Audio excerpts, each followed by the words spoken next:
ইমাম হুসাইন তার বোন হযরত জয়নবকে কাছে ডাক দিলেন। জয়নবরে কাছে ডাক দিয়ে বলতেছে, কলিজার টুকরা বোন আমার, আমি বিদায় নিচ্ছি। দুনিয়াতে আর কোনোদিন দেখা হবে না। কলিজার টুকরা রে, বিদায় দাও, বিদায় দাও, আর দুনিয়াতে কোনোদিন দেখা হবে না। পৃথিবীর কোন বোন পারে ভাইকে এইভাবে বিদায় দিতে? ভাইটা বুকের মধ্যে মাথা ঠেকাইয়া হযরতে জয়নব রাদিয়াল্লাহু আনহা চোখের পানি ফেলে কাঁদতেছিলেন। ভাইজান, আব্বা হারাইছি, মা হারাইছি, বড় ভাইটাও শহীদ হয়ে গেল, তারাও হারাইছি। আপনারে দাওয়াত করে এনে কারবালায় নির্মম ভাবে আমার কলিজার টুকরার সন্তানদেরকে হারাইছি। আমাদের পরিবারের সন্তানদেরকে আজ এই কারবালায় হারাইছি। আপনিও চলে যাচ্ছেন, এই সময় আপনাকেও হারাবো। আমরা রে কার কাছে রেখে গেলেন? ইমাম হুসেন ডাক দেখায়, জয়নব রে আল্লাহর আমানতে দিয়ে গেলাম, 3টা ওসিয়ত মানবা। আমি শহীদ হয়ে যাওয়ার পর ওরা আমার লাশের উপর অত্যাচার করবে, আমার লাশটাকে ছিন্ন বিচ্ছিন্ন করবে, ক্ষত বিক্ষত করে ফেলবে। আমার সাকিনা আমারে বেশি ভালোবাসে, আমার বোন, আমার সাকিনারে আমার লাশের পাশে যেতে দিও না। আমার সাকিনা আমার এই খণ্ড বিখণ্ড লাশ দেখলে সহ্য করতে পারবে না। 2 নাম্বার ওসিয়ত করে যাচ্ছি, জয়নব রে, আমার জয়নুল আবেদিনকে তোর কাছে দিয়ে গেলাম, সন্তানের মতো আমার জয়নুল আবেদিনকে বড় করবি। আমার নানার উম্মতের জন্য আমার জয়নুল আবেদিনকে এই দুনিয়াতে রেখে গেলাম। 3 নাম্বার ওসিয়ত, যদি কোনো দিন মদিনায় যাইতে পারো, কলিজার টুকরা বোন আমার, দুনিয়ার কোন রাজা বাচ্চার কাছে আমাদের এই কুরবানির ফয়সালা টানতে যাবি না। এই ফয়সালা দুনিয়াতে আমি টানবো না, এই ফয়সালা আমি আসমান জগতে টানবো। জয়নব রে, যদি কোনোদিন মদিনায় যাও, যদি কোনোদিন মদিনায় যাওয়ার সুযোগ হয়ে যায় রে জয়নব, দুনিয়ার কারো বাড়ি যাবি না, মদিনায় কারো ঘরে যাবি না, আমার নানার রওজা মোবারকের পাশে দাঁড়াই 3 দিনের কষ্টগুলি নানার রওজার পাশে দাঁড়ায় ধরে বলবি, আমার নানা রওজা মুবারকের পাশে 3 দিনের কষ্টের কথাগুলি দাঁড়ায় দাঁড়ায় বলবি। ধীরে ধীরে চালাও সুরি সীমাত আমারি গলায়,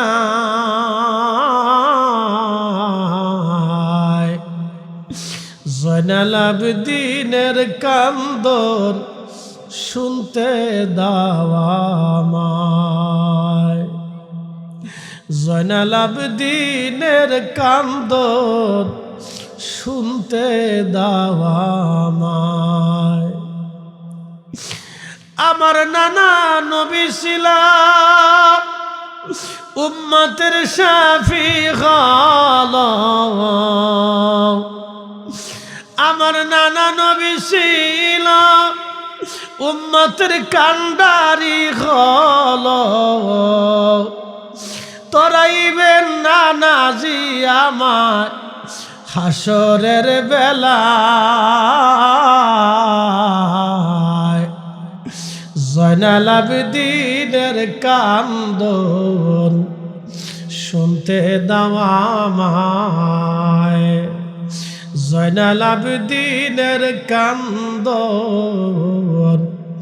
শুনতে দাও আমায়। আওলাদে রাসূল প্রচন্ড যুদ্ধ করে কারবালায় শহীদ হয়ে যাওয়ার পরে ওই দুশমনরা ওনার পবিত্র মাথা মোবারক কেটে ফেললো। মাথা মোবারক বর্ষার আগায় ঝোলাইয়া আনন্দ করতে লাগলো। পবিত্র দেহ থেকে জুব্বা খুলিয়া মাটির উপরে ধুলার মধ্যে দেহ মোবারক রেখে ফেলে দিল। 70টা ঘোড়া সিরিয়াল করে তারা ইমাম হুসাইনের দেহ মোবারকের উপর দিয়ে দাবড়াইতেছিল। ঘোড়ার পায়ের আঘাতে আঘাতে দেহ মোবারকের চামড়া গোশতগুলি ছুটে ছুটে খসে খসে যাইতেছিল। কঠিন দৃশ্য দেখে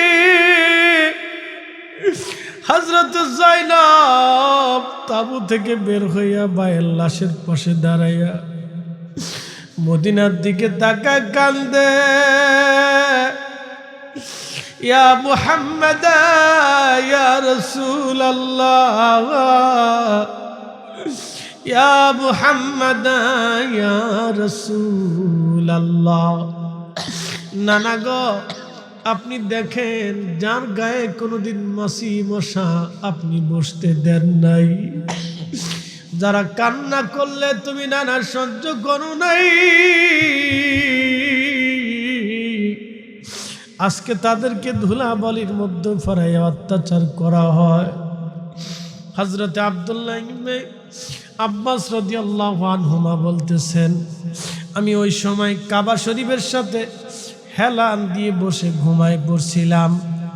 আল্লাহর কাবার সাথে হেলান দিয়ে বসে আছি, স্বপ্ন দেখি নবীজি মক্কা শরীফের দিকে দৌড়ায় দৌড়ে আসতেছে। আবার নবীজির হাত মুবারকের মধ্যে রক্ত দেখা যায়। আবার নবীজির জুব্বা মুবারকের সাথে ধুলাবালি দেখা যায়, চুল দাড়ি মুবারক এলোমেলো দেখা যায়। হযরত ইবনে আব্বাস বলতেছিলেন, হুজুর জীবনে কখনো এরকম আপনাকে দেখি নাই ইয়া রাসূলুল্লাহ।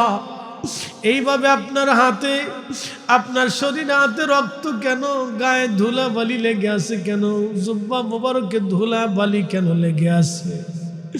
ইয়া রাসূলুল্লাহ, চুল দাড়ি মুবারক এলোমেলো, আপনি চোখের পানি ফেলে ফেলে কান্না করেন। মক্কার দিকে দৌড়ায় দৌড়ায় আসে নবীজি, কি হইছে আপনার? হযরতে আল্লাহর নবী ডাক দিয়ে বলেন, আব্দুল্লাহ রে, মক্কায় খবর দাও, আমাদের হুসাইন কারবালায় শহীদ। আমি নবীজি আমার হুসাইনের শাহাদাতের সময় আমি কারবালায় ছিলাম, আমি কারবালায় ছিলাম। আমার হুসাইনের রক্তগুলি নিয়ে আমি আল্লাহর দরবারে যাইতেছি।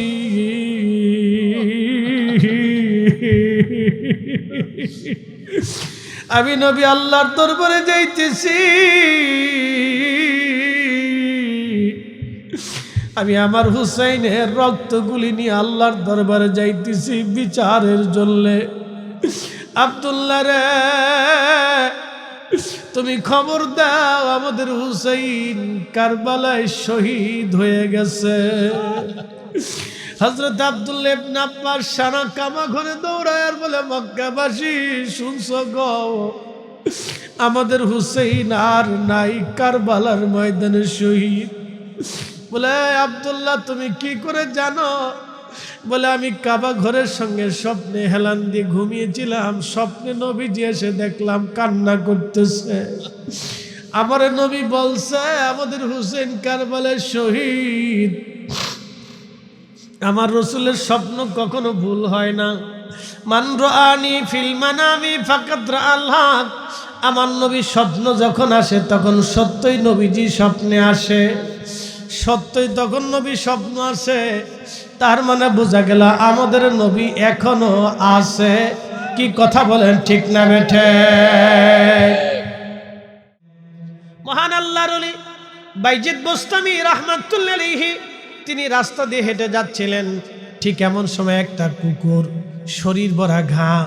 আপনারা দেখবেন কুত্তার শরীরে যদি ঘা হয়ে যায় তাহলে কুকুরের শরীর থেকে দুর্গন্ধ আসে, ঠিক আছে না? তো কুকুরের শরীর থেকে গন্ধ আসতেছে। দুর্গন্ধ আসতেছে। হযরত বাইজিদ বুস্তামি রাহমাতুল্লাহ আলাইহি যাচ্ছিলেন, তার গায়ের মধ্যে আবা ছিল, আবাটা টান দিয়ে তিনি বাইজিদ বুস্তামি নাকের মধ্যে লাগাইলেন। আহ থু, গন্ধ দেখে আহ থু, কুকুরের জবান খুলে গেল। একসাথে বলবেন আল্লাহু আকবার। না হয় না, আরো জোরে, আরো জোরে। কখনো তোমাকে যদি ভুলি, হেদায়েতের আলো জেলে নিয় কাছে তুলি। কখনো তোমাকে যদি ভুলি, হেদায়েতের আলো জেলে নিয় কাছে তুলি। ঠাই দিও প্রিয়তম অগমহিয়ান, তুমি রহমান, তুমি মেহেরবান। অন্ধ গাহে না শুধু তোমারি গুণগান, অন্ধ গাহে না শুধু তোমারি গুণগান।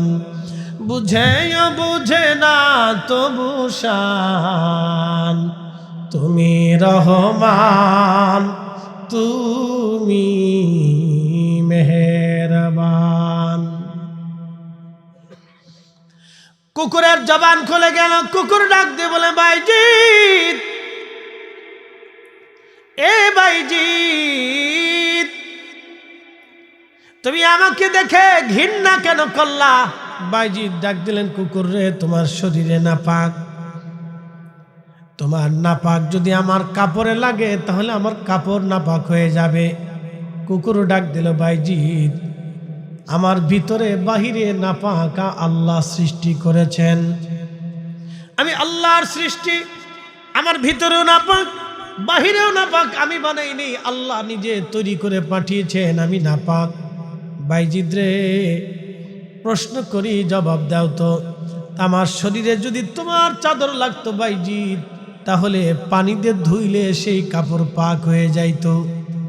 দেখেন কুত্তায় মাসালা কয়, কাপড় দিয়ে ধুইলে ওই কাপড়টা, পানি দিয়ে ধুইলে কাপড়টা পাক হয়ে যাবে।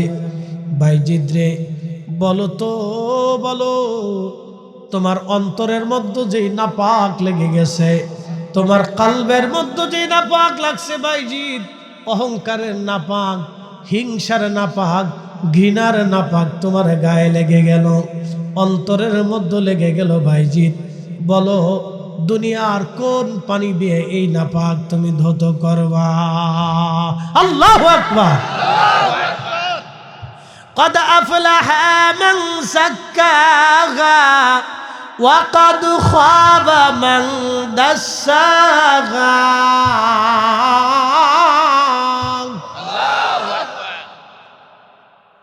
যে তার নিজের আত্মাকে পরিশুদ্ধ করল সে কামিয়াব হলো, যে তার আত্মাকে অপরিশুদ্ধ করলো সে ধ্বংস হয়ে গেল।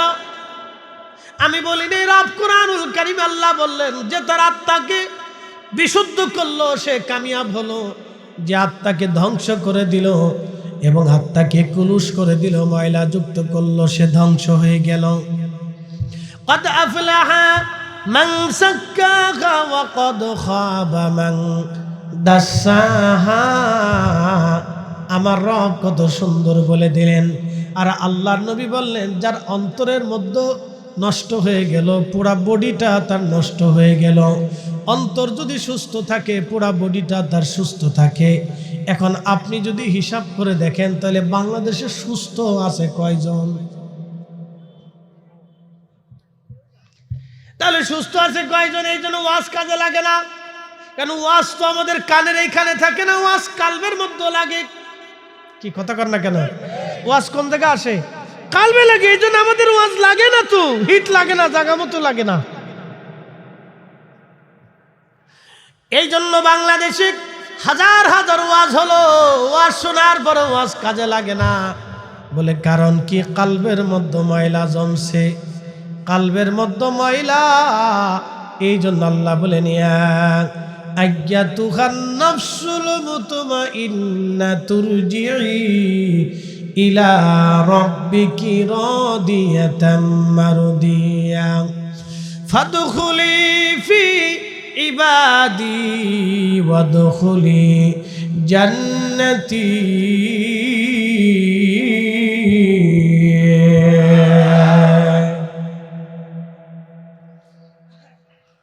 আল্লাহ ডাক দিলেন ইয়া আইয়াতুহান নাফসুল মুতমাইন্না, হে নফসে মুতমাইন্না, আসা প্রশান্ত আত্মা। নাফস দুই ধরনের, একটা হলো নাফসে আম্মারা, যে সবসময় আপনাকে খারাপ কাজের দিকে নিয়ে যাবে, গুনার দিকে নেবে, চুরির দিকে নিবে, ডাকাতির দিকে নিবে, সুদের দিকে নেবে, জেনার দিকে নিবে, মিথ্যার দিকে ঝুঁকিয়ে নিয়ে যাবে। খারাপ কাজের দিকে যেই নাফস আপনাকে ঝুঁকিয়ে নেবে, এই নাফসের নাম নাফসে আম্মারা। আর যেই নাফস আপনাকে আল্লাহর দিকে নিয়ে যাবে, সেই নাফসের নাম নাফসে মুতমাইন্না। ইয়া আইয়াতুহান নাফসুল মুতমাইন্না, এই জন্য আল্লাহ কোরআনে বলেন হে নাফসে মুতমাইন্না ইরজিই, আমার কাছে আসো, ইলা রাব্বিকি রাদিয়াতাম মারদিয়া, আমি আল্লাহর সন্তুষ্টির দিকে তুমি চলে আসো। একসাথে কন্যা মারহাবা। সন্তুষ্টি কার? কারে খুশি করব? আল্লাহকে খুশি করা ছাড়া আর কোনো রাস্তা আছে? কোনো রাস্তা নাই। তাহলে নফস দুই ধরনের। আজকে আপনাদের তরিকতের ওয়াজ শোনাই দিয়ে গেলাম। অনেকে ভাবেন যে মানুষ পীরের কাছে মুরিদ হয় কেন? পীরের কাছে মুরিদ হয় এগুলি জানার জন্য। এটা একটা ক্লাস আছে। আপনি চাইলেই নফসে মুতমাইন্নার অধিকারী হতে পারবেন না, তো সহজেই হতে পারবেন না। এটার সাধনা আছে, এটার ক্লাস আছে। ওই ক্লাসের ভিতরে তারে ফেলাইতে হয়। এটার ক্লাস আছে, ওই ক্লাসের মধ্যে যখন সে পড়বে তখন তার কাছে এটা সহজ হয়ে যাবে। আমরা তো পীরের কাছে কেন মুরিদ হয় এটাও বুঝি না, খালি যাই আর আসি, যাই আর আসি। কথা ঠিক আছে না ভাই? শুধু যাই আসি, কিন্তু কেন মুরিদ হয় এটা বুঝি না। বলেন তো, যেই ছেলে ক্লাসে যায় আসে, কিছু বুঝে না, পড়ে না, শোনে না, শিখে না, সে কি পাশ করবে? পাশ করবে না। তো পীরের কাছে গেলে, আউলিয়া কিরামের কাছে গেলে তাদের তাসাউফের ক্লাস আপনাকে নিতে হবে। যদি নেন, সেইভাবে ক্লাস করেন, মানেন, পড়েন, তাহলে আপনি পাশ করতে পারবেন, আপনার জন্য সহজ হয়ে যাবে। নতুবা এই যাওয়া আসার ভিতরে কিন্তু তেমন কোনো ফায়দা নেই, শুধু যাবেন আর আসবেন, শুধু শ্রেণীতে নাম লেখানোই থাকবে। নফসে মুতমাইন্না, প্রশান্ত আত্মা। এখন বলেন তো, আমাদের বাংলাদেশে এমন কিছু মানুষ আছে যারা সন্তানদের মেয়েদের বিয়ে ভাঙ্গে। এই এলাকার ভিতরে একজন ভদ্রলোক আসছে উল্লাপাড়া থেকে, একজন সালাম দিল, সালাম আলাইকুম মুরব্বী, বাংলা সালাম আর কি। তো মুরব্বী, আপনারা প্রথম লাগে উধুনিয়াতে কখনো আপনাকে দেখি নাই, কি জন্য আসছেন? বলতেছে উদুনিয়া আব্দুল করিমের বাড়ি আসছি। বলে কেন? বলে তার একটা মেয়ে আছে, আমার একটা ছেলে আছে, একটু আত্মীয়তা হওয়ার কথাবার্তা চলতেছে, দেখার জন্য আসছি। তো লোকটা কয়, মুরব্বী জাগার পাইলেন না? বলে কেন? মেয়ের চরিত্র ভালো না, এটাই লুটুর ফুটুর করে। আচ্ছা বলেন, এই কথা শোনার পরে কেউ আত্মীয়তা করবে? দিছে না বিয়ে ভাঙ্গা? এরকম লোক মনে হয় উধুনিয়াতে নাই। হ্যাঁ, তাহলে বহুত যদি আসে, তাহলে যারা এরকম মেয়েদের বিয়ে ভাঙ্গে, বলেন ও কি সুস্থ না অসুস্থ? না, আসতে করেন না, জোরে বলেন, ও কি সুস্থ না অসুস্থ? তাহলে এইরকম অসুস্থ বাংলাদেশে হাজার হাজার লাখে লাখে আছে। কি আসতে কোন কে? জোরে বলেন। এটা আত্মার অসুস্থতা, এটার নাম আত্মার অসুস্থতা। এইটার অসুস্থতা। এখানে ঘা হয়েছে, ঘা ঘা ঘা, এটা যে কোরামিন মারতে হবে। এখানে ঘা হয়েছে, এটা আত্মার অসুস্থতা, এটা রোগ, মহামারীর চেয়ে ভয়ঙ্কর রোগ। এই রোগ থেকে জাহান্নাম পর্যন্ত নিয়ে যাবে। এমনও মানুষ আছে, চিন্তা করলো ওর জমিতে ভালো ফসল হয়। বাংলাদেশে এমনও মানুষ আছে, ব্যক্তির সাথে শত্রুতা করে গরুর খাবারের ভিতরে বিষ মিশে গরু মেরে ফেলায়। কি আসতে কোন কেন? জোরে বলেন। পুকুরের ভিতরে বিষ দিয়ে মাছ মেরে ফেলায়, গাছ কাইটে ফেলায় দিয়ে গাছ নষ্ট করে ফেলায়। কি কথা কন নাকি, আছে না ভাই? তাহলে বলেন এ কি সুস্থ না অসুস্থ?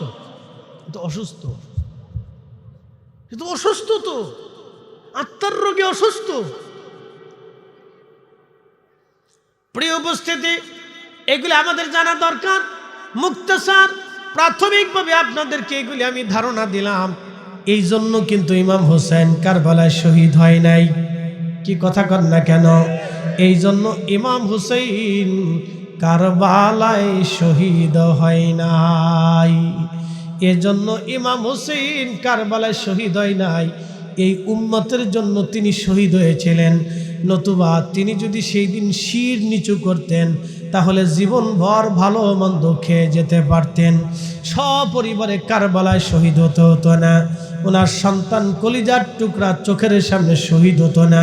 সেই দিন যদি তিনি জালেমের সামনে মাথা নত করতেন, কথা কন না কেন, ঠিক কিনা? তিনি জালেমের সামনে মাথা নত করেন নাই। ইমাম হুসেন শিক্ষা দিয়ে গেল, নানার উম্মত, তোমরা কোনোদিন জালিমের সামনে মাথা নত করবা না। জালিমের সামনে তোমরা কোনোদিন মাথা নত করবা না। জালিমের সামনে তোমরাও কোনোদিন মাথা নত করবা না। আচ্ছা বলেন তো, আমাদের সমাজে যারা ন্যায় বিচার করে না, অন্যায় বিচার করে, মুখ দেখে বিচার করে, পথ দেখে বিচার করে, দলমত দেখে বিচার করে, তারা সুস্থ না অসুস্থ? এরা অসুস্থ, আত্মার রোগী। আত্মার রোগ হয়েছে, আত্মার রোগ, এরা অসুস্থ। পৃথিবীতে আদিকাল থেকে এরকম অসুস্থ লোক ছিল, এখনো আছে, কিয়ামত পর্যন্ত থাকবে। এই অসুস্থ মানুষের সাথে আপনার বসবাস করতে হয়, মনে রেখেন। এই অসুস্থ মানুষের সাথে আপনার আমার বসবাস করে থাকতে হয়, টিকে থাকতে হয়। এরা অসুস্থ, সমাজের অসুস্থ ব্যক্তি, এরা রাষ্ট্রের অসুস্থ ব্যক্তি, পরিবারের অসুস্থ ব্যক্তি। পরিবারের ভিতরে কিছু মহিলা আছে, দেখবেন শাশুড়ির পথে ভাত বাড়তেই চায় না। এই আসতে কবেন না, জোরে বলেন। বেটিরা বেজার হয়, হইয়া ও ছাতা দেখার কিছু টাইম নাই। কি কথা ঠিক আছে না? টাকা দেবে কি দিবে না, ও ছাতারও দেখার সময় নাই। দিলে দিবে, না দিলে না দিবে। উচিত কথায় বাপরেও ছাড়তে হয় না। ভালো করে শোনেন মহিলারা, মন খারাপ করার কিছু নেই। শাশুড়ির পথে ভাত বাড়বে না, একসাথে সে খাবে না। সে যদি থাকে তাহলে আমি তোমার সংসারে থাকবো না। যেই বেটা বিয়ে করে আনছে টাকা দিয়ে, এই বেটা চিন্তা করে কোন বিপদে পড়লাম। কি কথা ঠিক আছে না ভাই? এরকম বহু সন্তান বিপদে পড়ে যায়। ওই বেডি নাসর, সে এই শাশুড়ির সাথে সংসার করবে না। শাশুড়ি থাকলে সে খাবে না, আর সে থাকলে শাশুড়ি থাকবে না। বাস লেগে গেল যুদ্ধ। এটা আত্মার রোগী, এটা অসুস্থ। এই অসুস্থ মানুষের সাথে আপনার সংসার করতে হয়, অসুস্থ। এইভাবে খুঁজে খুঁজে যদি আমি বাড়ি করি, তাহলে দেখবেন যে এদেশে হাজার হাজার মানুষ অসুস্থ, আত্মার রোগে রোগী হয়ে রয়েছে। কি কথা ঠিক আছে না? আত্মার রোগে রোগী হয়ে রয়েছে। তাহলে এই আত্মার রোগ থেকে মুক্তি পাওয়ার রাস্তা কোথায়? আপনাকে নবীর সুন্নতে, নবীর আদর্শে আসতে হবে। কথা কন নাকি, ঠিক না বেঠিক? এর বাহিরে কোনো রাস্তা নাই। কি পুরুষ কি নারী, মাদ্রাসায় পড়ছে, আলেমা হয়েছে, এই বেটিরও সংসার করা বিরাট কষ্ট। হুজুরদের মনে তালাক টালাক হয় না। কি কথা কন না? আপনারা ডরাইতেছেন মনে হয়, না চিন্তা করতেছেন হুজুরের বিরুদ্ধে গেলে কি না কি পাপ হয়ে যায়। না, হুজুরদেরও হয়। যায় দেখবেন যে জেলখানার ভিতরে কিছু হুজুররা আছে, বলে কি ব্যাপার, বউ মামলা দিচ্ছে। হুজুররা তো চুরি ডাকাতি করে না, খুন খারাপি করে না, কি ব্যাপার, বউ মামলা দিচ্ছে, বিপদে পড়ে গেছে, বউর জ্বালাত আছে। তার মানে এই হুজুরে এই অসুস্থ নিয়ে সংসার করতে পারতেছে না, বিরাট ফেরার মধ্যে আছে। এরকম অসুস্থ মানুষ আছে। এই জন্য সুস্থতা আমাদের দরকার। বলে সুস্থতা কি? আত্মার সুস্থতা। আর আত্মা যখন সুস্থ হবে, তখনই আল্লাহ বলল, তুমি আমার সন্তুষ্টির দিকে আসো। যেখানে আমার ইবাদত গুজার বান্দারা ঘুমাই রয়েছে, তুমি সেইখানেই চলে আসো, জান্নাতের ভিতরে। একসাথে জোরে বলবেন আল্লাহু আকবার। না হয় না, আরো জোরে বলেন, চিৎকার মেরে বলেন, তুমি সেইখানে চলে আসো।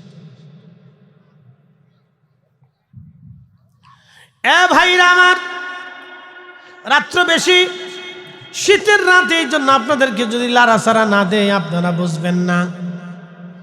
1 ঘন্টা প্রায় আপনাদেরকে আত্মা নিয়ে ওয়াজ শোনাইলাম। কাল্ব নিয়ে ওয়াজ শোনাইলাম, যদি আমার ওয়াজ বুঝে যান তাহলে কালকে এগুলি বুঝে নেবেন, আমলে কাজে পরিণত করবেন, আপনারা কাজে লাগাবেন। হিংসা রাখা যাবে না, অহংকার রাখা যাবে না, অহমিকা করা যাবে না। আচ্ছা বলেন তো, শয়তানের অপরাধ কি? শয়তান কি খুন করছিল আদম রে? শয়তান কি কারো বউ চুরি করে ফেলাইছিল? শয়তান কি ডাকাতি করছিল? শয়তান কি জেনা করেছিল? না না, শয়তানের এক জায়গা ভুল। আল্লাহ বললেন উসজুদু লি আদম, তুমি আদমের দিকে সেজদা দাও। সেজদার মাসজুদ ছিল আল্লাহ, সেজদার মালিক ছিল আল্লাহ, আদম ছিল কেবেলা। চিৎকার মেরে জোরে কন্যা মারহাবা। মূলত সেজদা কিন্তু আদম রে দেওয়া হয় নাই। আপনারা কাবার দিকে সেজদা দেন, সেজদা কি কাবারে দেন না আল্লাহরে দেন?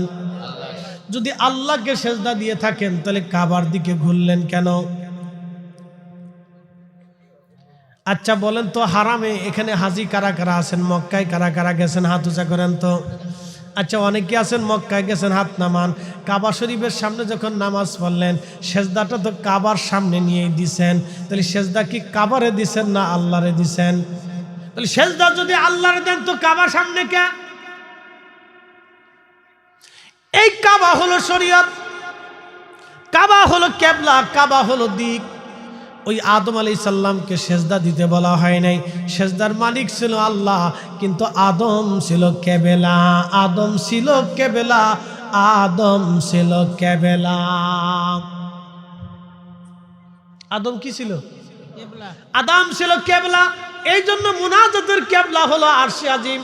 আপনি পূব দিকে ফিরেও মোনাজাত দিতে পারেন, উত্তরেও দিতে পারেন, দক্ষিণেও দিতে পারেন, কেবলার দিকেও ফিরে দিতে পারেন, পূবেও দিতে পারেন, যে কোনো দিকে ঘুরে আপনি মোনাজাত দিতে পারেন। কারণ আপনি মোনাজাতে যখন ইয়া রাব্বি বলে টান দেন, রব্বানা জালামনা বলে তখন টান দেন, তখন আপনার আত্মাটা, আপনার নজরটা, আপনার দিকটা আল্লাহর দিকে চলে যায়। তখন সরাসরি আপনি আল্লাহর দিকে নজর চলে যায়। কি কথা কন দেখেন, ঠিক আছে কিনা? এটা মুনাজাতের কেবলা আরশে মোল্লা। মুনাজাতের কেবলা হচ্ছে আরশে মোল্লা, আল্লাহ। এজন্য যে কোনো দিকে ফিরে মুনাজাত করতে পারেন। কিন্তু আমরা বাঙালিরা এমন এক জাতি, জানেন, এটা নিয়েও ঝগড়া বাঁধাইছি। কে পূর্ব ফেলে দিবে, কে পশ্চিমের দিকে দিবে, কে কবরের দিকে দিবে, আবার একজন আছে কবরতে ঘুরে কেবলার দিকে ঘুরে যাও। কিন্তু ওই লোকে জীবনে কোনোদিন ঘুষ কররে বলে নাই, মিয়া তুমি ঘুষ খাও কে, আর ঘুষ খাইলে তোমার জানাজা পড়বে না।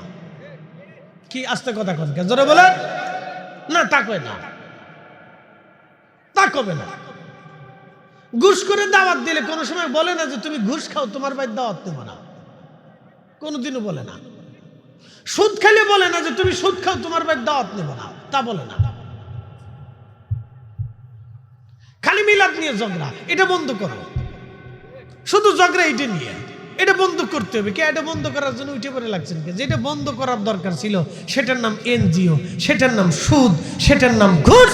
কথা কন না কে, ঠিক না? বেটা আমরা সেটা বন্ধ করতে পারছি না? রন্দি রন্দি রন্দি রন্দি সরে গেছে, পারিনি, আজও পর্যন্ত পারিনি, আজও পর্যন্ত পারিনি। এ মুসলমান ও দুনিয়াবাসী, ভালো করে শোনা যাবেন। অনেক দূর পর্যন্ত 1 ঘন্টা আপনাদেরকে সমসাময়িক বিষয় নিয়ে, কাল নিয়ে, নাফস নিয়ে বুঝাইলাম। এখন আপনাদের কাজ হলো নিজেকে সংশোধন করা।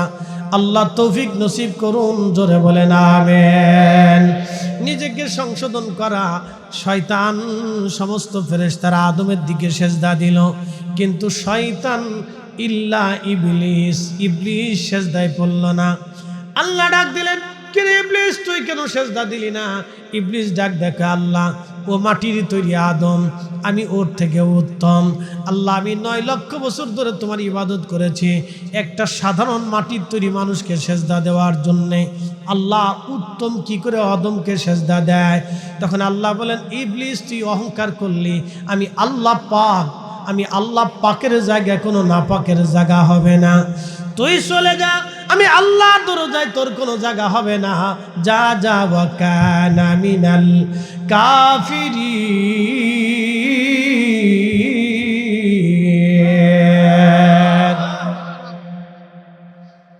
আল্লাহ ডাক দিলেন, ইবলিস তোকে চিরস্থায়ী এইভাবে তোকে কাফের বানাইলাম, যা বের হয়ে যা, আমার স্থানে তোর কোনো জায়গা হবে না। তুই অহংকারী অহংকারী। এই জন্য দুনিয়াতে যারা অহংকার করে তারা ইবলিসের ভাই। টাকার অহংকার, জমির অহংকার, ক্ষমতার অহংকার, পয়সার অহংকার যদি কারো আইসা যায় তাহলে বুঝবেন আপনি শেষ।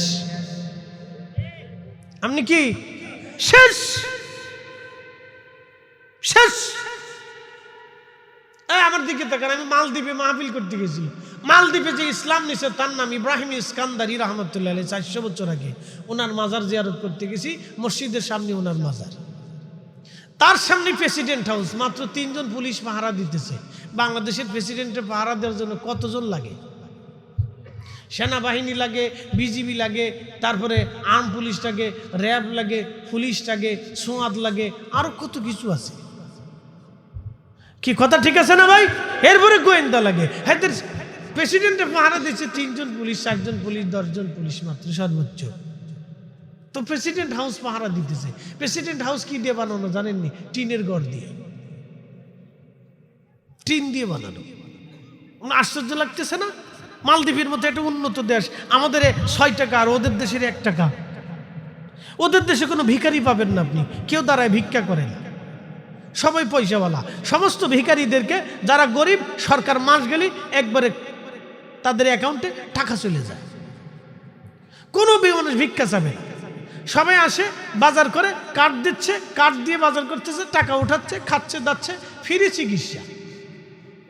ভিখারি, অন্ধ, ল্যাংড়া, কানা, বুবা, এতিম, দুস্থ, বৃদ্ধ, বিধবা সবার জন্য ফ্রি চিকিৎসা।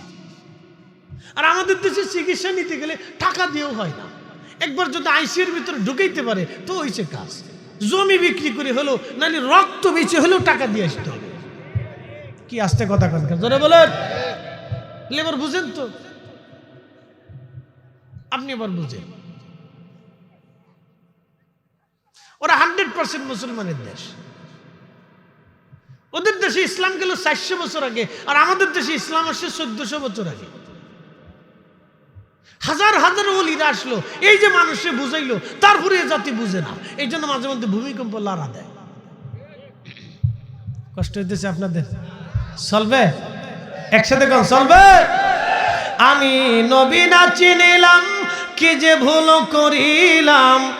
আমি নবী না চিনিলাম, কি যে ভুল করিলাম। ভস্মে ঢালিলাম ঘি, মানুষ হইয়া ভবেতে আসিয়া। মানুষের করিলাম কি, মানুষ হইয়া ভবেতে আসিয়া। মানুষের করিলাম কি। আল্লাহুম্মা সাল্লি আলা। জবান খুলে মুহাম্মাদ ওয়ালা আলি সাইয়্যিদিনা।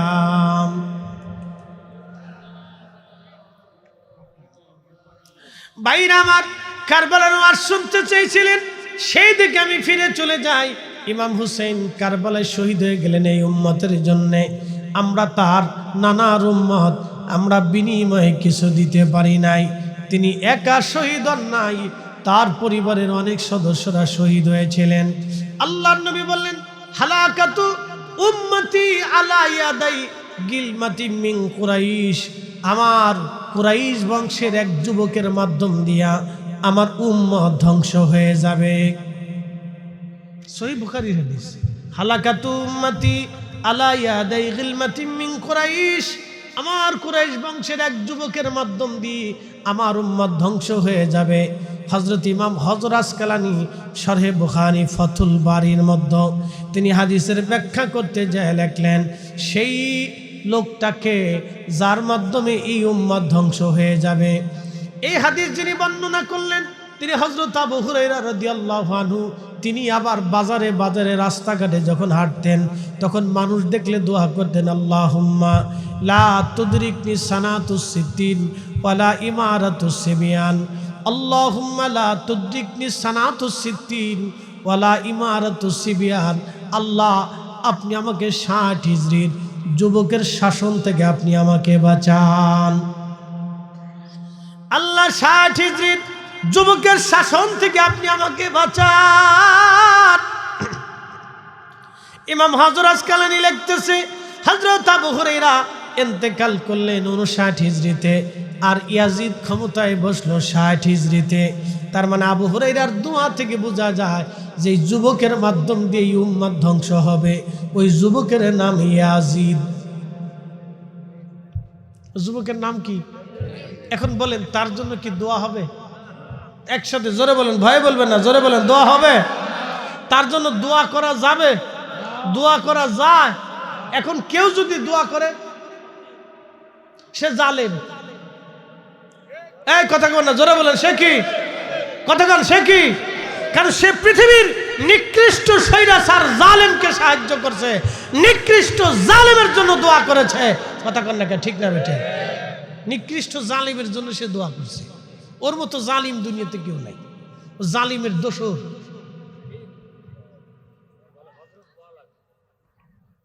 হযরত তো জীবনে আসবেই না, ওর জীবন ওর সামনে হযরত মানে সম্মানিত। তো ও যদি সম্মানিত হয় তাহলে শয়তানের দোষ করছে কি? শয়তান তো জীবনে কাউরে খুন করছে কোনো প্রমাণ নাই, আছে? শয়তান খুন করার জন্য আপনার কালবের ভিতরে ধোঁকা দিছে।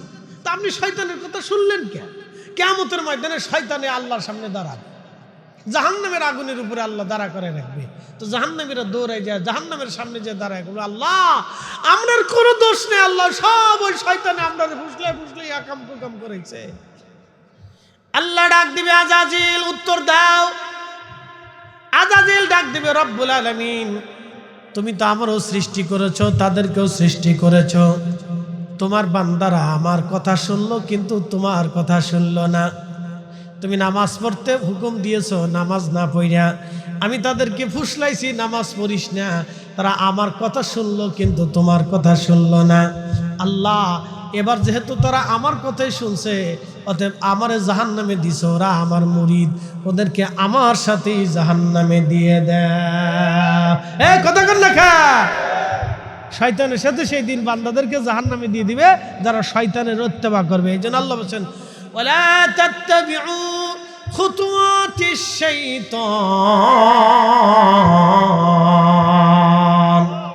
তোমরা শয়তানের ইত্তেবা করিও না, শয়তানের ইত্তেবা করিও না।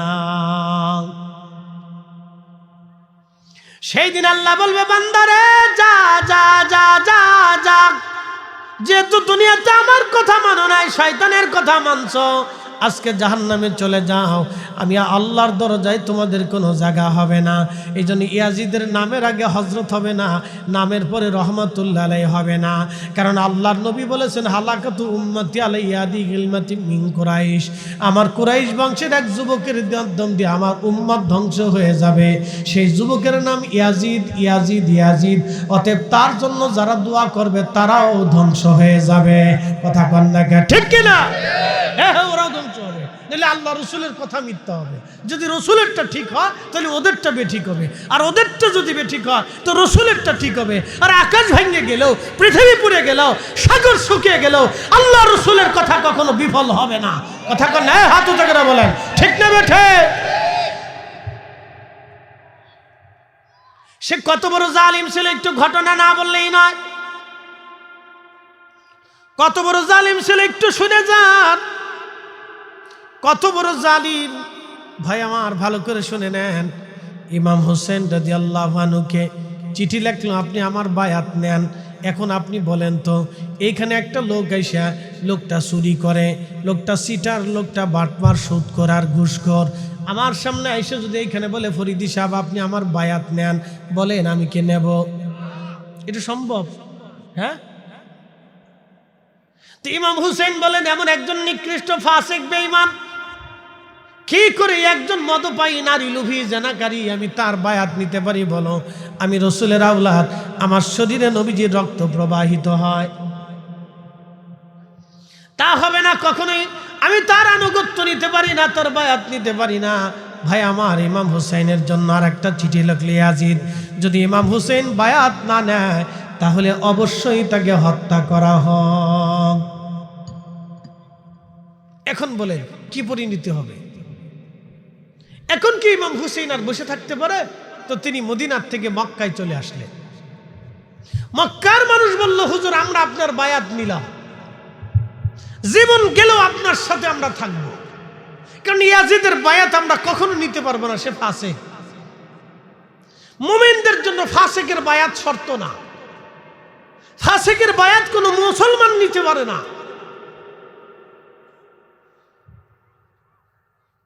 হযরত ইমাম হুসেন রাদিয়াল্লাহু আনহু মক্কাতুল মুকাররমায় রইলেন।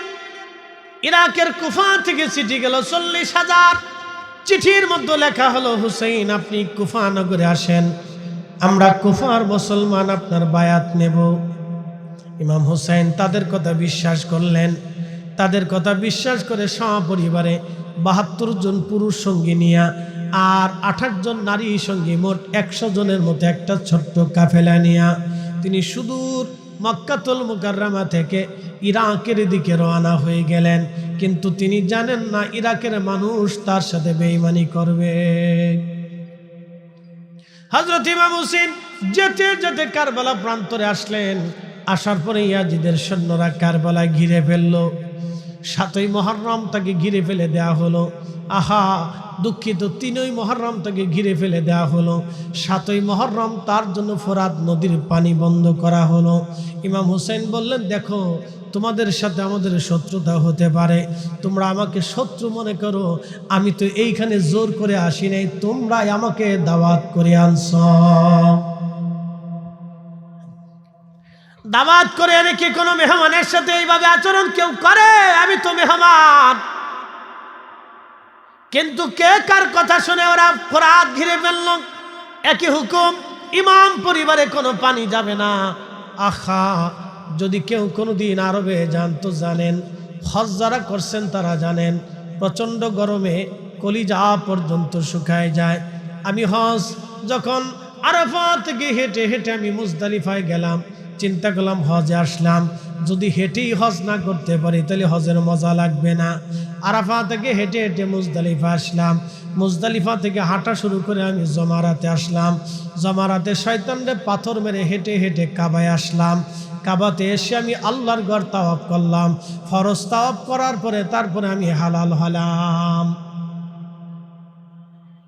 সেটিকে হাঁটা না, পুরা হাঁটার পরিসংখ্যান করে দেখলাম যে মিনিমাম 30 কিলো পর্যন্ত হাঁটা হয়েছে। তো এই জন্য বৃদ্ধকালে হজে গেলে হজের মজাটা তেমন বোঝা যায় না, এটা জোয়ানকালে করাটাই ভালো।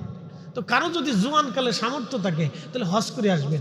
আমার এক মুসল্লি হাউজিংয়ে, আমি তো জুমা পড়াই, তো অনেক মুসল্লি, এক মুসল্লি এসে বলতেছে, হুজুর আমার অনেক বড় ভুল হয়ে গেছে। বললাম কি ভুল?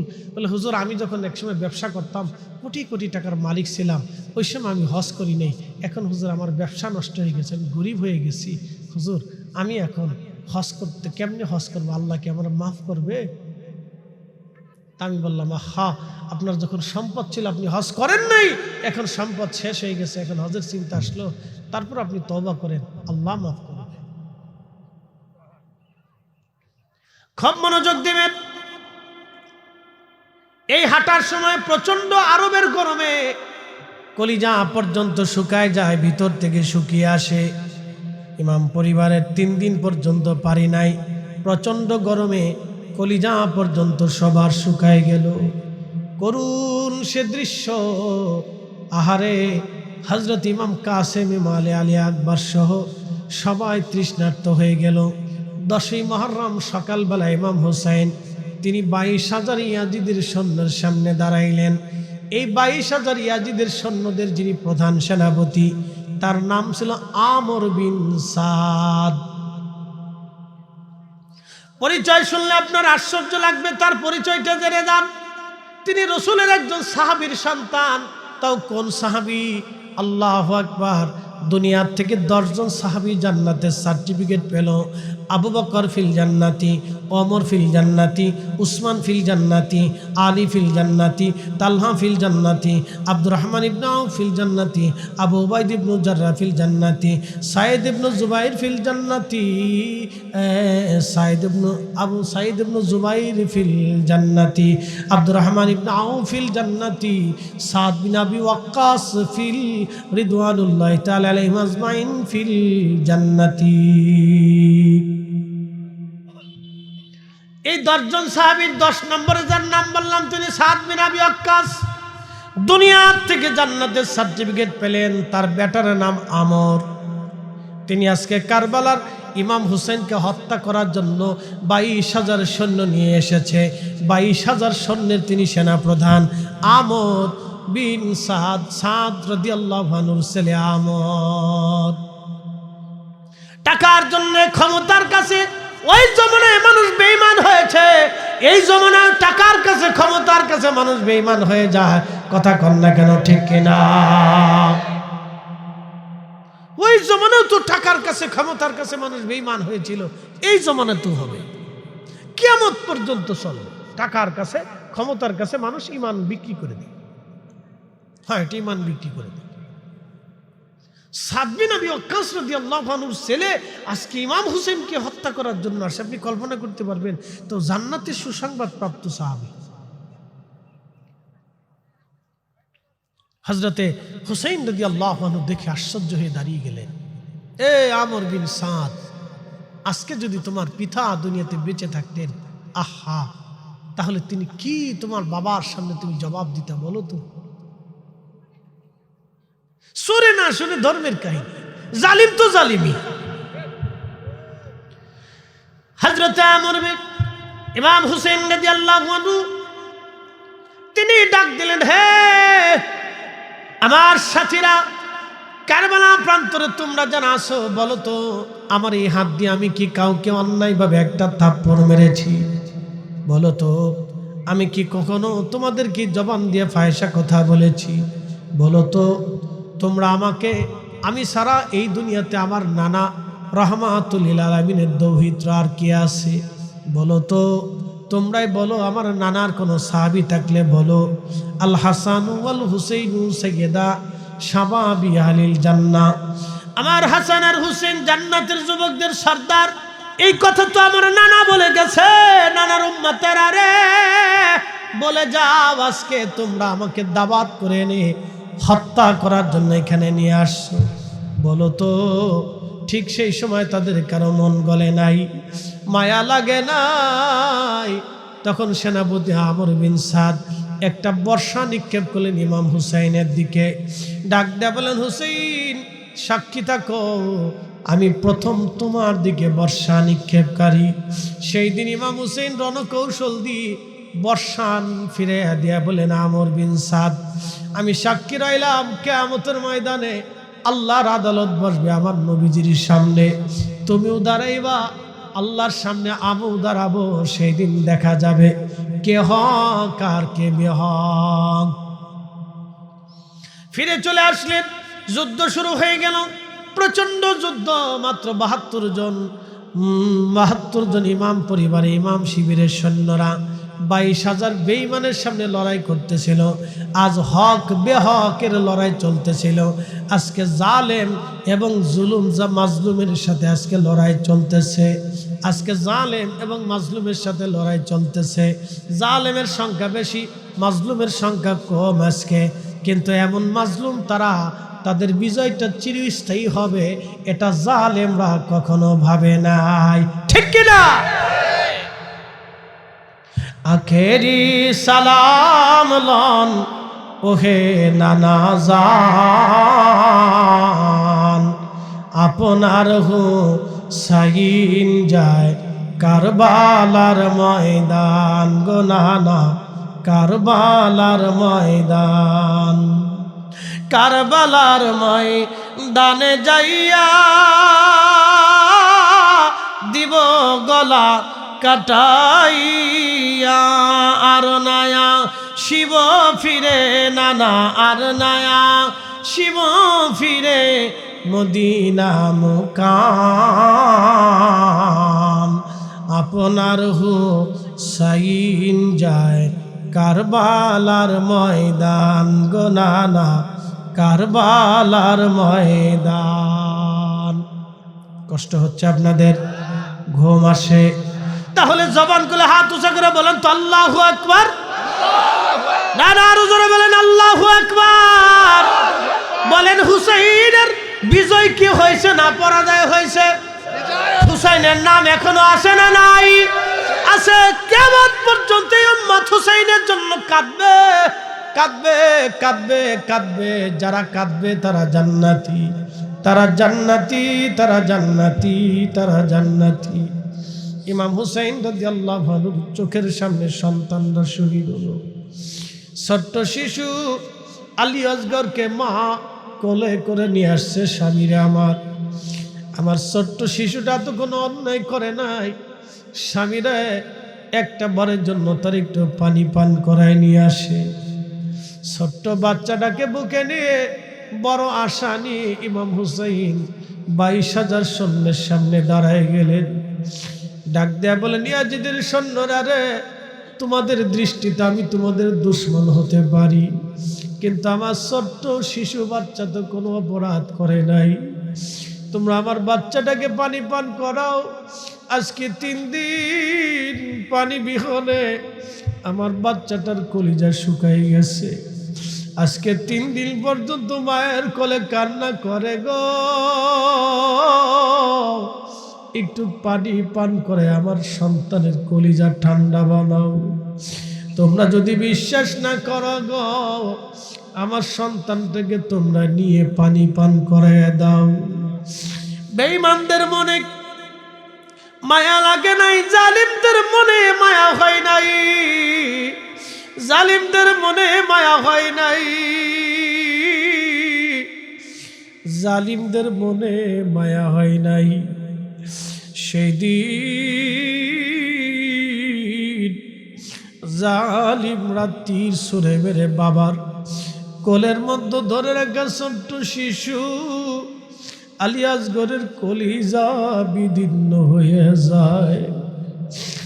আর ওই বুঝি রে যাই রে সোনা, কারবালার মাতম জারি। কান্দে ইমাম হুসাইন বিনয় করি,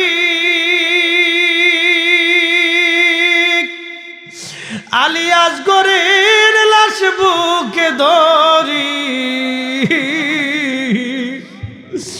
কান্দে ইমাম হুসাইন বিনয় করি, আলী আসগরের লাশ বুকে ধরি। এক ফোঁটা পানি দিল না ওরা, বুকেতে তীর দিল মারি। আরে ওই বুঝি রে যাই রে সোনা, কারবালার মাতম জারি। ছোট্ট শিশুকে কোলে করে নিয়ে ইমাম হুসাইন তাঁবুর পাশে দাঁড়ায় ডাক দিছে, বিবি রে আসো, তাঁবু থেকে বের হয়ে দেখো আমি আমার আসগরকে জনমের বিদায়ের পানি পান করে নিয়ে আসছি। ইমাম জয়নুল আবিদিন বলতেছিলেন, বেঁচে যাওয়া একমাত্র পুরুষ সাক্ষী আমি দুনিয়াতে ছিলাম।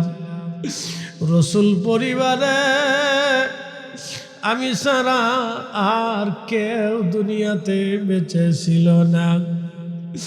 আমি দেখেছি আমার ভাইয়ের বিদায়ের আর্তনাদ, আমি দেখেছি আমার ভাইয়ের রক্তমাখা শরীর দেখেছি, আমার আব্বাজানের কান্না আমি দেখেছি, আমার আম্মাজানদের কান্না দেখছি।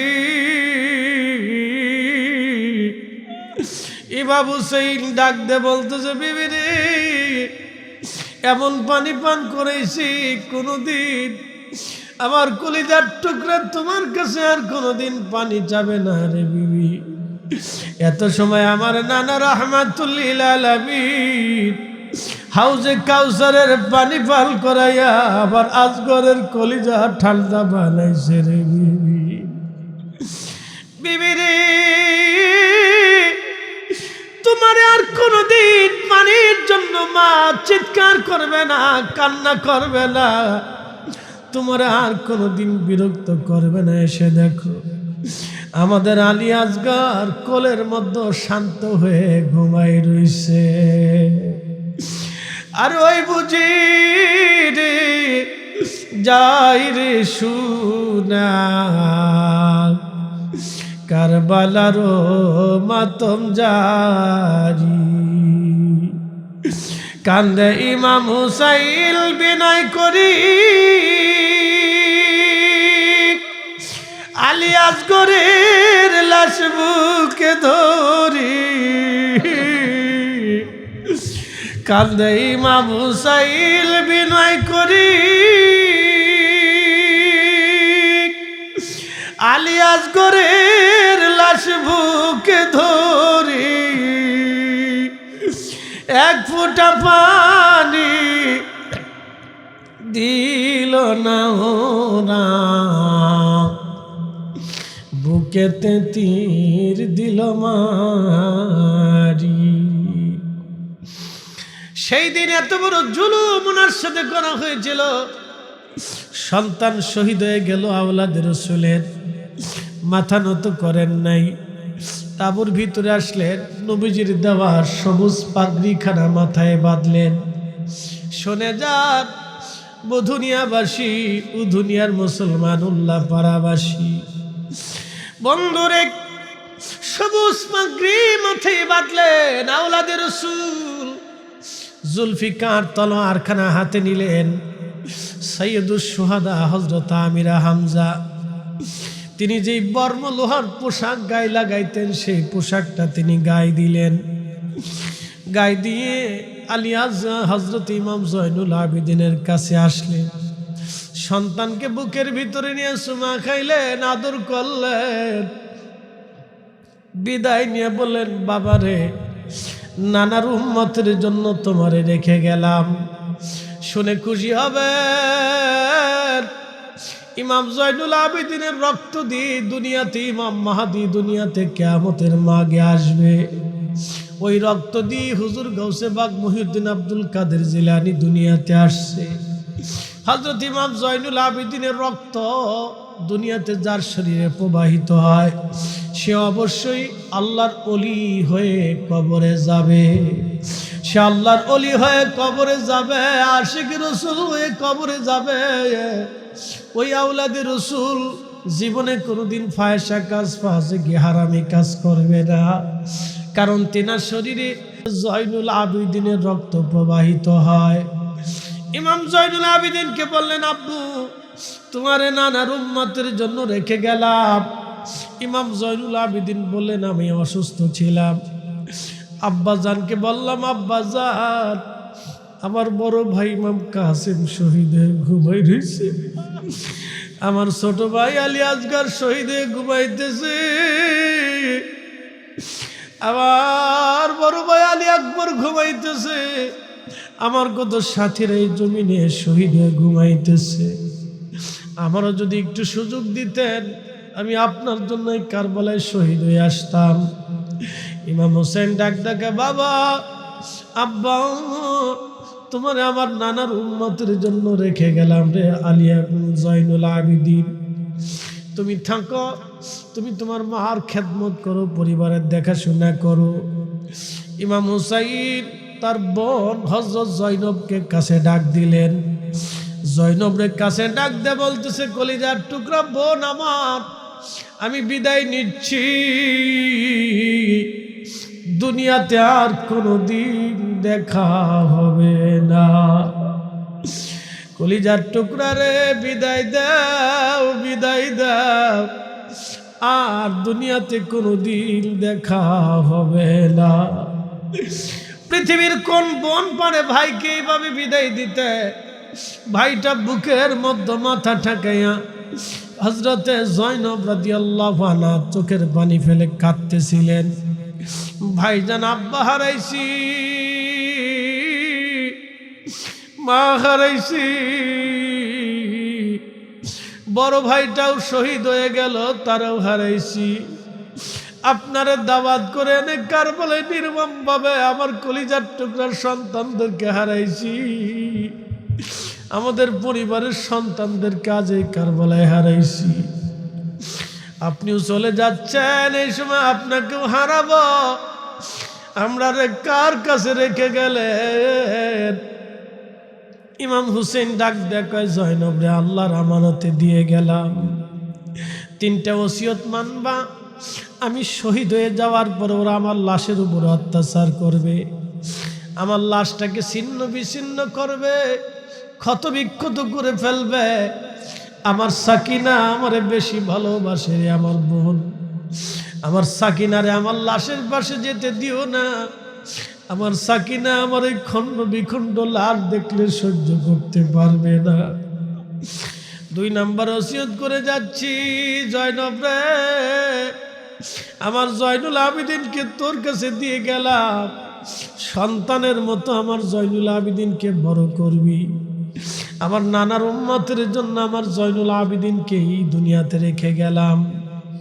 3 নাম্বার ওসিয়ত, যদি কোনো দিন মদিনায় যাইতে পারো, কলিজার টুকরা বোন আমার, দুনিয়ার কোন রাজা বাচ্চার কাছে আমাদের এই কুরবানির ফয়সালা টানতে যাবি না। এই ফয়সালা দুনিয়াতে আমি টানবো না, এই ফয়সালা আমি আসমান জগতে টানবো। জয়নব রে,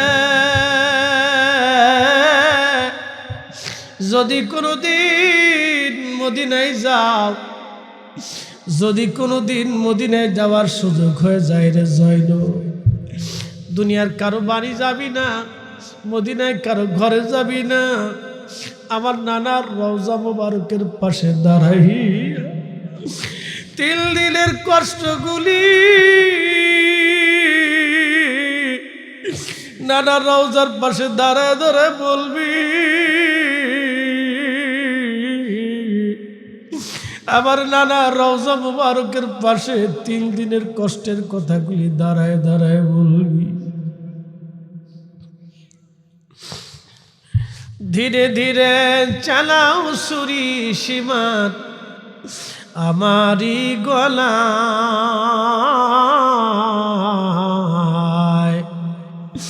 জয়নাল আবেদিনের কান্দর শুনতে দাও আমায়, জয়নাল আবেদিনের কান্দর শুনতে দাও আমায়।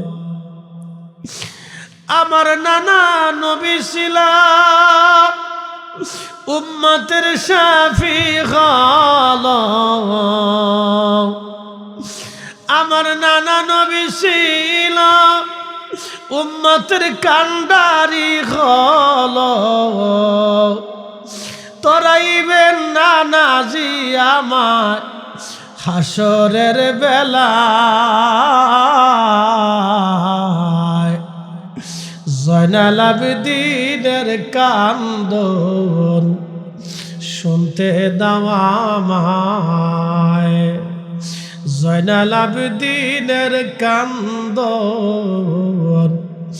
শুনতে দাও আমায়। আওলাদে রাসূল প্রচন্ড যুদ্ধ করে কারবালায়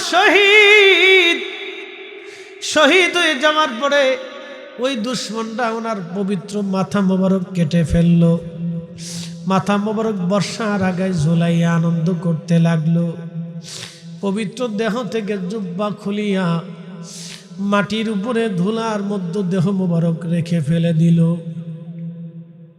70টা ঘোড়া সিরিয়াল করে তারা ইমাম হুসাইনের দেহ মোবারকের উপর দিয়ে দাবড়াইতেছিল। ঘোড়ার পায়ের আঘাতে আঘাতে দেহ মোবারকের চামড়া গোশতগুলি ছুটে ছুটে খসে খসে যাইতেছিল। কঠিন দৃশ্য দেখে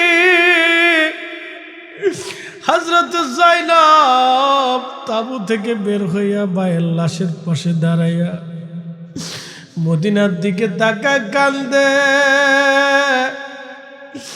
ইয়া মুহাম্মদ ইয়া রাসূলুল্লাহ, ইয়া মুহাম্মদ ইয়া রাসূলুল্লাহ। নানা গো, আপনি দেখেন যার গায়ে কোনোদিন মাছি মশা আপনি বসতে দেন নাই, যারা কান্না করলে তুমি নানা সহ্য করো নাই, আজকে তাদেরকে ধুলাবালির মধ্যে ফরাইয়া অত্যাচার করা হয়। হযরত আব্দুল্লাহ ইবনে আব্বাস রাদিয়াল্লাহু আনহুমা বলতেছেন, আমি ওই সময় কাবা শরীফের সাথে হেলান দিয়ে বসে ঘুমায় পড়ছিলাম। আল্লাহর কাবার সাথে হেলান দিয়ে বসে আছি, স্বপ্ন দেখি নবীজি মক্কা শরীফের দিকে দৌড়ায় দৌড়ে আসতেছে। আবার নবীজির হাত মুবারকের মধ্যে রক্ত দেখা যায়। আবার নবীজির জুব্বা মুবারকের সাথে ধুলাবালি দেখা যায়, চুল দাড়ি মুবারক এলোমেলো দেখা যায়। হযরত ইবনে আব্বাস বলতেছিলেন, হুজুর জীবনে কখনো এরকম আপনাকে দেখি নাই ইয়া রাসূলুল্লাহ। এইভাবে আপনার হাতে, আপনার শরীরে হাতে রক্ত কেন, গায়ে ধুলাবালি লেগে আছে কেন, জুব্বা মুবারকে ধুলাবালি কেন লেগে আছে? ইয়া রাসূলুল্লাহ, চুল দাড়ি মুবারক এলোমেলো, আপনি চোখের পানি ফেলে ফেলে কান্না করেন। মক্কার দিকে দৌড়ায় দৌড়ায় আসে নবীজি, কি হইছে আপনার? হযরতে আল্লাহর নবী ডাক দিয়ে বলেন, আব্দুল্লাহ রে, মক্কায় খবর দাও, আমাদের হুসাইন কারবালায় শহীদ। আমি নবীজি আমার হুসাইনের শাহাদাতের সময় আমি কারবালায় ছিলাম, আমি কারবালায় ছিলাম। আমার হুসাইনের রক্তগুলি নিয়ে আমি আল্লাহর দরবারে যাইতেছি।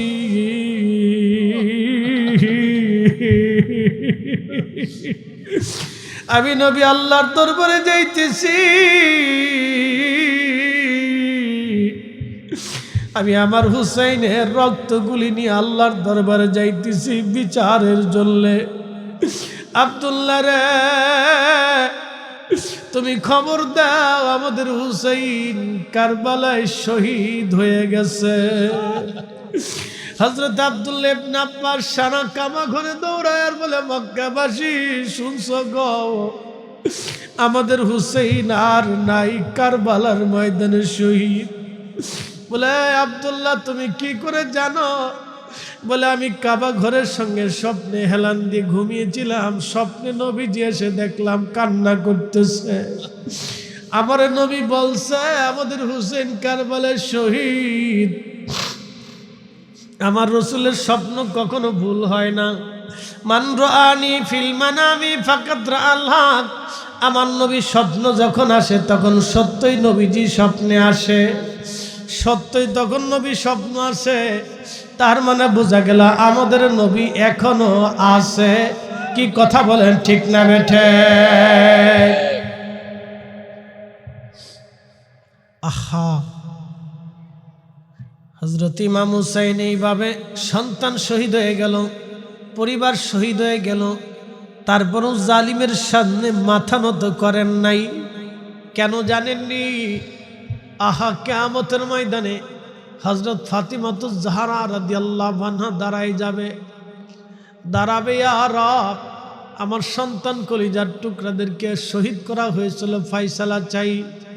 নবীজি কেঁদে বলবে, ফাতেমা রে, সেই জন্য আমার হাসান হুসেন শহীদ হয় নাই, বিচার আজকে চাইও না, আমার হাসান হুসেইনের শাহাদাতের নজরানা দিয়ে দাও। আমার কত গুনাহগার উম্মত পাপিষ্ঠ উম্মত পাপী তাপীরা জাহান্নামের দিকে চলে যায়। আল্লাহ, আমি আমার হাসান আর হুসেইনের শাহাদাতের দিয়া আমার উম্মতের মাপ চাইতেছি। আমি আমার হাসান হুসেইনের শাহাদাতের বিনিময়ে আমি আমার গুনাহগার উম্মতের জন্য মাপ চাই। আল্লাহ, আপনি আমার উম্মতরে মাফ করে দেন।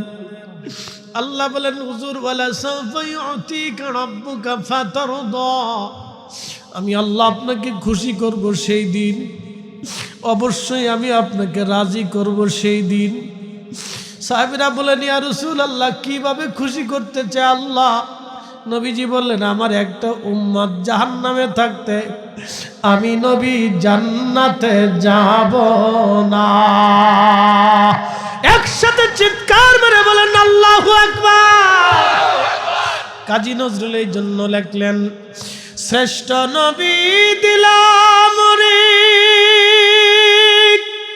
তরিয়ে নিতে রোজ হাসরে, পথ না ভুলি তাই তো দিলে পাক কুরআনের বাণী, খুদা তোমার মেহেরবানি।